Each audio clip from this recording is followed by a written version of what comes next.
तो आज हम करेंगे class 9th chapter 6 lines and angles का एक्सरसाइज 6.1 का क्वेश्चन नंबर 5 एंड 6।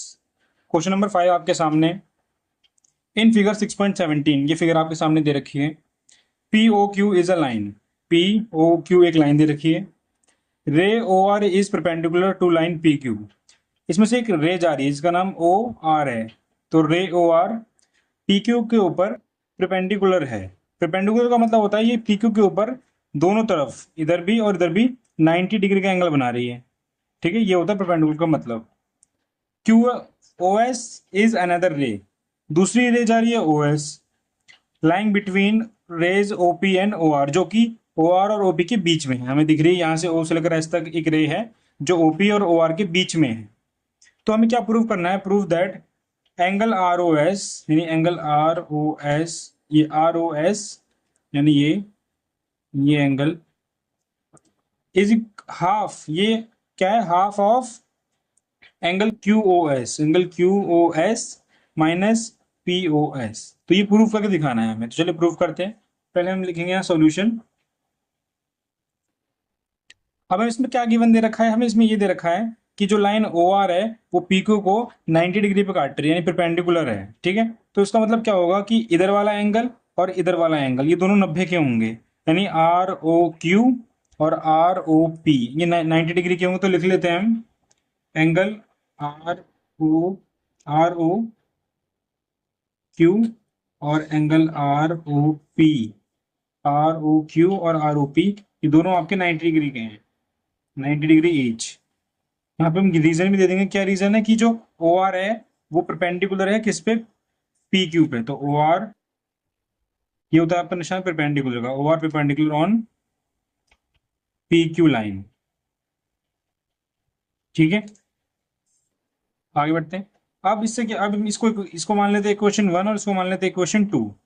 तो मैं लिख लेता हूँ यहाँ पे, ये वाली जो होगी आपकी होगी इक्वेशन नंबर 1 और ये वाली जो होगी इक्वेशन नंबर 2। फ्रॉम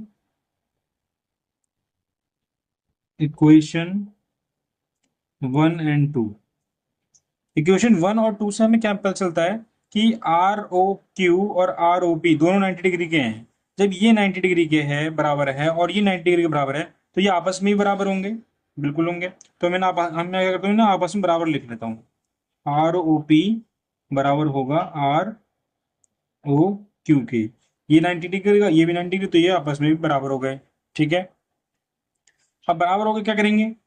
बराबर होने के बाद जब इसमें हम बोले आर ओ एस, हमारी शुरुआती आर ओ एस से, तो हम देखते हैं R O S, R O S ये रहा हमारा आर ओ एस एंगल। ये किस किस एंगल से बन रहा है? अगर मैं चाहूं तो इस एंगल को ऐसे भी तो लिख सकता हूं, P O S plus R O S, तो ये पूरा बन जाएगा। लिखता हूं एंगल पी ओ एस, यानी ये वाला पी ओ एस, और इसी में आर ओ एस जोड़ देता हूं, तो एंगल आर ओ एस लिखता हूं। ठीक है, और इसको बराबर किसके मान लेता हूं? हमारे लिखा था ना ये R O P, R O P, तो मैंने इसे दो टुकड़ों में तोड़ दिया, पीओएस में और आर ओ एस में, पीओएस और आर ओ एस। वैसे इस तरफ लिखा हुआ आर ओ क्यू, यानी आर ओ क्यू। तो मैं भी इस कोशिश करूंगा कि इसे दो टुकड़ों में तोड़ सकूं। तो कैसे तोड़ूंगा? तो मैं लिखूंगा Q O S, Q O S minus R O S, है ना। क्या लिखूंगा? Q O S minus R O S. एक बार दोबारा से शॉर्ट समझे समझें, क्योंकि क्वेश्चन जो है ये 6 चैप्टर क्वेश्चन ऐसे क्वेश्चन है जिसमें आप अगर ध्यान से दिमाग लगाएंगे तभी आपको समझ में आएगा। एक भी मिनट आपने अपना अगर जो दिमाग है वो इधर उधर किया तो क्वेश्चन से आप छूट जाएंगे। तो ध्यान समझेंगे मैंने क्या किया। पहले मैंने क्या किया, 90 डिग्री निकाल ली दोनों, क्योंकि जो ओ आर लाइन रे थी वो पी क्यू पे परपेंडिकुलर थी। तो जो लिखा हुआ है यहाँ पे इक्वेशन 1 और 2 से मैंने क्या कर लिया, आर ओ क्यू और आर ओ पी को आमने सामने बराबर कर दिया। अब बराबर करने के बाद मैंने देखा आर ओ पी, तो आर ओ पी यानी ये पूरा एंगल मैं इसको किस तरह लिख सकता हूं? मैं इसको तोड़ कर लिख सकता हूं, पी ओ एस जमा आर ओ एस, तो मैंने लिख दिया। ठीक उसी तरह आर ओ क्यू, यानी आर ओ क्यू यानी ये पूरा एंगल को मैं कैसे लिखूंगा? इसमें मैंने तोड़ के लिखा, कैसे लिखा? क्यू ओ एस में से मैंने आर ओ एस हटा दिया, यानी इस पूरे हिस्से में से, एक बार दोबारा समझिए, इस पूरे हिस्से में से अगर मैं इतना हिस्सा हटा हटा दूं तो क्या बचेगा? इतना हिस्सा आ जाएगा। तो वो हिस्सा मैंने यहाँ पे लिख दिया। ठीक है, देखते हैं आगे क्या हो सकता है। Angle P O S plus R O S. अब P O S R O S में ध्यान से देखिए, मैंने यहाँ पे क्या निकाला है, angle R O P is equals to R O Q, दोनों बराबर निकाला। तो मैं यहाँ के लिखूंगा एंगल आर ओ एस, ठीक है, आर ओ एस, ये वाला आर ओ एस यहाँ पे आ गया, फिर एंगल आर ओ एस। अब ये दो बार आर ओ एस मैंने क्यों लिखा, क्योंकि मैंने क्या किया है, इधर वाला जो आर ओ एस था वो यहाँ मंगा लिया, तो यहाँ से यहाँ आ गया, इधर ये माइनस का तो इधर आके प्लस का हो गया। अब इस तरफ कौन बचा होगा, एंगल क्यू ओ एस, ठीक है, और ये प्लस का पी ओ एस उधर जाके माइनस का पी ओ एस हो जाएगा, तो एंगल पी ओ एस, ठीक है, ये वाला इधर और ये वाला इधर, अदला बदली कर लिया हमने। अब आर ओ एस क्या हो जाएगा, टू आर ओ एस, ठीक है, और इधर सेम लिखते चले जाएंगे, कोई चेंज नहीं करना हमें, क्योंकि हमारे क्वेश्चन में यही डिमांड है ना, तो कोई चेंज करने की जरूरत है भी नहीं हमें।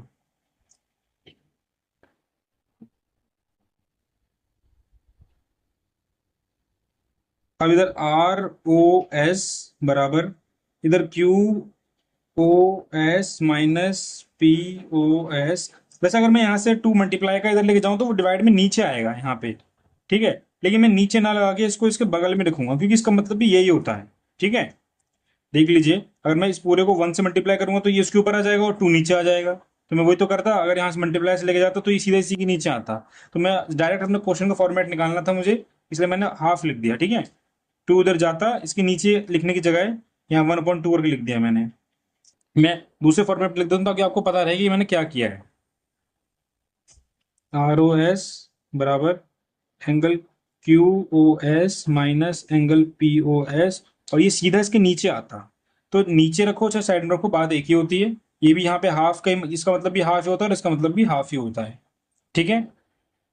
तो अब हम करेंगे इसका question number 6। It is given that angle X Y Z is equals to 64। तो एक एंगल बना लेते हैं पहले, ये एंगल बन गया, इसको मैंने रख दिया 64 डिग्री, और इसको मान लेता हूँ एक्स, इसको मान लेता हूँ वाई, और इसको मान लेता हूँ जेड, ठीक है। Is produced to point P X Y, अच्छा यहाँ से X Y is produce to point P, ये जो लाइन दिख रही है एक्स वाई, इसको इन्होंने बढ़ाकर पी तक कर दिया है, मैं भी इसको बढ़ा के पी तक कर देता हूँ, कर दिया मैंने पी तक। Draw figure from the given information, जो इन्फॉर्मेशन दी थी उससे हमें फिगर बनाई थी, फिगर बना ली। इफ रे वाई क्यू रे यानी वाई क्यू, अब क्यू कहाँ है, क्यू तो दिख ही नहीं रहा, तो हम क्या करेंगे, एक रे बना लेंगे अपने आप से ही।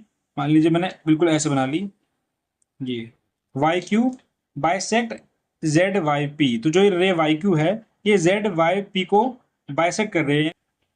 Find X Y Q and reflex Q Y P, तो हमें क्या निकालना है, एक्स वाई क्यू, यानी ये वाला और ये वाला एंगल, ये तो देखा 64 लेकिन ये नहीं पता ना, तो ये टोटल मिला के निकालना है हमें। क्या निकालना है, एक्स वाई क्यू, ठीक है, और निकालना है रिफ्लेक्स क्यू वाई पी। पहले बताओ क्यू वाई पी एंगल कहाँ होगा, क्यू वाई पी, ये हमारा क्यू वाई पी होगा, और रिफ्लेक्स का मतलब होता है कि इसको छोड़कर बाकी के सारा पूरा, ये और इसके पीछे तक का पूरा एंगल इसको छोड़ के। तो रिफ्लेक्स निकालने का मैंने तरीका पहले बताया है, जब भी किसी एंगल का रिफ्लेक्स निकालने को बोले तो उसी एंगल को 360 में से माइनस कर दो, तो मैं क्या करूँगा 360 माइनस क्यू वाई पी, ठीक है। करते हैं फटाफट से, आपके सामने ये एक फिगर दे रखी है जो मैंने अभी आपको बना के दिखाई थी, ये वही फिगर है, तो शुरू करते हैं। तो देखिए इस क्वेश्चन में क्या दे रखा था हमें, कि ये जो रेट निकली हुई है वाई से लेकर क्यू तक, ये क्या कर रही है, जेड वाई पी, इसको बाइसेक्ट कर रही है बराबर बराबर, तो ये वाला एंगल और हमारा ये वाला एंगल बराबर होगा आपस में, है ना।